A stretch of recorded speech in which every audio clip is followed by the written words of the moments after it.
Now that we are done with the intake form, we can go ahead and activate it. I already did.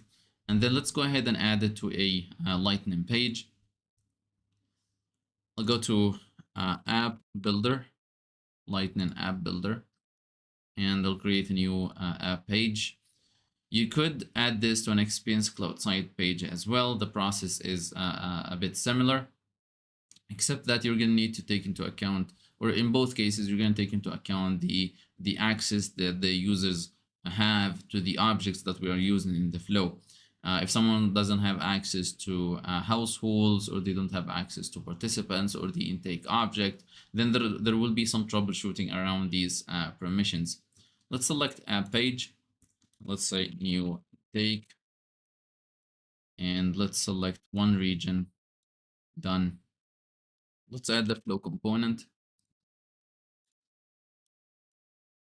And here we need to select intake form 3. That's the one I had. If you just had named 1, then that's just 1. And let's save and let's activate. And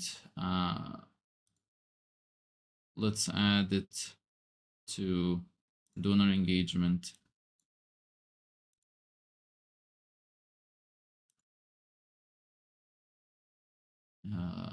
Let's just add it to donor engagement for now.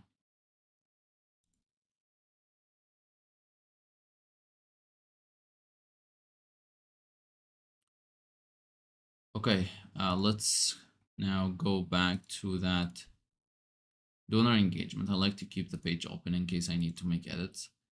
Donor engagement and new intake. That's the flow, and that's pretty much it.